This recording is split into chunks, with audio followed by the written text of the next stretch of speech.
Welcome to Toffee TV. It is my three things. QPR 2, Everton 2.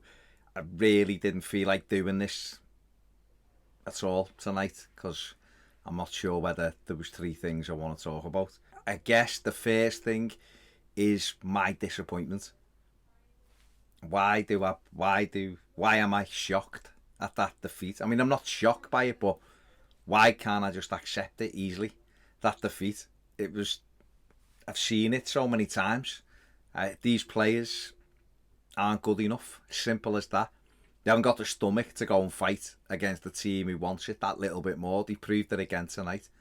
But it still hurts as an Evertonian, as a you're hoping that you can build some momentum, which we obviously lost at the weekend at Villa.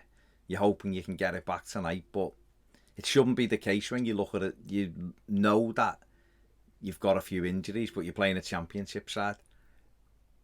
And you're looking, thinking, it's going to be a tough one, this. Whereas you just feel that other clubs will be able to go and do the business. And fair play to QPR, they done well tonight. But Everton, a lot of players out there tonight let themselves down. I'll talk about that in a minute. But for me, you would think now, wouldn't you, that I'd just become used to it and just be able to go, oh well, doesn't matter. It's another, seen it before. Why am I worried about it now or upset about it now? Because it is just like Groundhog Day. Every year, we don't do anything. This competition's been horrible for Everton throughout our life, hasn't it? We've got to two finals in it. One we played three times and were beaten by Villa, and the other one was Liverpool, which went to a replay back in '84. And we've not been in a League Cup final since. And we've quite often found ways to go out of it. So I should just be able to go, yeah, oh well. And I probably will tomorrow, but right now it just feels a bit raw, a bit disappointing to go out. And the worst thing about it is I kind of knew it was going to happen. Just that feeling. When Anthony Gordon's shot early on didn't go in, when it looked like he probably should score, I just had that feeling, and so I probably shouldn't be surprised. So that's the first thing. I just get my own moaning feelings out the way first. Second thing I want to talk about is some of those players who played tonight, the squad players as they're called, players who apparently are knocking on the door to try and get in Rafa Benitez's first team. I don't think any of them can go and seriously have a conversation with him and look him in the eye with any seriousness and say, I think I should be in your team. Not one of them who come in tonight. John Joe Kenny, not a chance. The keeper, no chance. I mean, he'll have to play, but when Pickford's back, and I hope it's soon, he'll be back out. I think the two centre backs as a pairing aren't a partnership. I think Godfrey is struggling. There's reasons for the fact, he's not been fit and coming back after COVID and all that.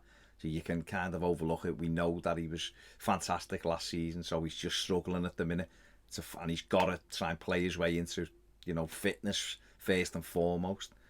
Mason Holgate, I don't know where we are with them at the minute. I still think there's a good defender in there in him, but I don't know. I don't think he knows. You're going to midfield, Tom Davies, who always backed, still will, but I don't think he'd done enough tonight. Missing the penalty, the deciding penalty, which cost, which ultimately has knocked us out. Doesn't really come into it. I'm talking about the game itself. I just don't think he was in the game enough. He should have been bossing it. I thought against Huddersfield he was excellent in that tie. This one tonight, it was in and out of it. And he's a better player than that, Tom Davies.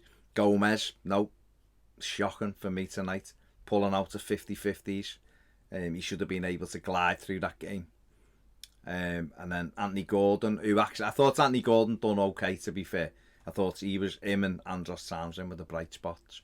But yeah, you just look through it and think you should be chomping at the bit to get your chance to go out and prove to everybody that you should be playing every week. Alex Iwobi, who thought was poor. And he never. They just didn't. And that's ultimately a frustration from a supporter, because you want to see those players get their chance and play well to perform. Premier League squad players apparently getting done by a championship team, and I don't even think it was QPR's first choice team either. So there we go. It is what it is. Third thing I want to talk about is Andros Townsend. Let's finish on a high. I thought he was excellent tonight. I gave him man of the match in my instant match reaction because he was quite simply Everton's best player tonight. An assist for Luca Dean and scored Everton's equaliser. Was the one who looked like if we were going to do anything, it was him. It was going to come from him. Worked his socks off. Scored a penalty in the shootout as well. It was up and down. He's been excellent. I thought he was the bright spark tonight. It's a pity a few other players didn't take any influence from him, any kind of inspiration from him, and follow the example that he was setting by working hard and getting in, pressing, closing down, trying to make things happen. Too many of them just drifted through the game for me tonight. But he was the real bright spark, and for a free transfer, I think he's been excellent for Everton so far. He's been really good value, and hopefully he can continue that, because he's one who you look for and think he can provide something. Him and Damari Gray, but Townsend for me tonight was the real bright spark. So I thought I'd finish on a positive on what is a disappointing night, another disappointing night for Everton, certainly where the Carabao Cup is concerned. That is it for me. Let me know what you think in the comments section below. I'm sure you will anyway. You might agree, you might disagree, you might think I'm overreacting. I'm not ranting and raving. It just becomes a bit tiresome, a bit boring that we just do the same thing all the time. But I suppose when you look at it, it is what it is. We all knew, I guess, going into this season that this squad of players ain't good enough, and you can probably get by with one or two of them if you've got your top full players out. Once you start putting 4 or 5 of them in, the quality drops ridiculously so, and I guess that's where we are. So there you go. Yeah, give the video a thumbs up if you've enjoyed it. Subscribe if you haven't, and check out all of the other match stuff. See you later.